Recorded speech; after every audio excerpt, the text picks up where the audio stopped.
मेरे वीर सैनिकों, आज हम युद्ध की घोषणा करते हैं। हेलो दोस्तों, नमस्कार। क्या आपने कभी ऐसे राजा के बारे में सुना है जिसने कश्मीर से निकलकर आधी दुनिया पर विजय का परचम लहराया था? जी तो सुनिए, ये कहानी है कश्मीर के महान सम्राट ललितादित्य मुक्तापीड़ की जीवनी हम आज आपको बताने जा रहे हैं। 8वीं शताब्दी में कश्मीर पर शासन करने वाले महान राजा ललितादित्य मुक्तापीड़ को इतिहास का सबसे शक्तिशाली काश्मीर सम्राट माना जाता है। वे करकोटा डायनेस्टी के महान शासक थे। इतिहास की प्रसिद्ध पुस्तक राजा तरंगिनी, जिसे विद्वान कल्हना ने लिखा था, उसमें बताया गया है कि ललितादित्य केवल एक राजा नहीं बल्कि महान विजेता थे। कहा जाता है कि उन्होंने कश्मीर से अपनी सेना लेकर कई बड़े राज्यों को पराजित किया।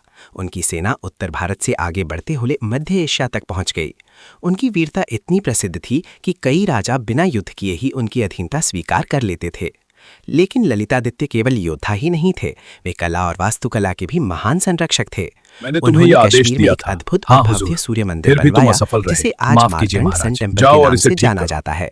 ये मंदिर इतना भव्य था कि कहा जाता है जब सूरज की पहली किरण इस मंदिर पर पड़ती थी तो पूरा परिसर सोने की तरह चमक देखो उठता हमारा था। अद्भुत सूर्य उस समय ये मंदिर। मंदिर राजा कश्मीर जी, की किरणें समृद्धि देखिए और कितनी शक्ति का सुंदर। प्रतीक माना जाता था। लेकिन इस महान राजा की मृत्यु भी एक रहस्य बन गई। कहा जाता है कि एक दूर के अभियान पर जाते समय वे कभी वापस नहीं लौटे।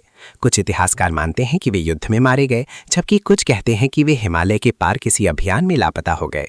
आज भी इतिहासकार मानते हैं कि ललितादित्य मुक्तापीड़ कश्मीर के सबसे महान सम्राटों में से एक थे, और यही कारण था भारत या एशिया के अधिकतर इलाकों पर उसका राज हो चुका था।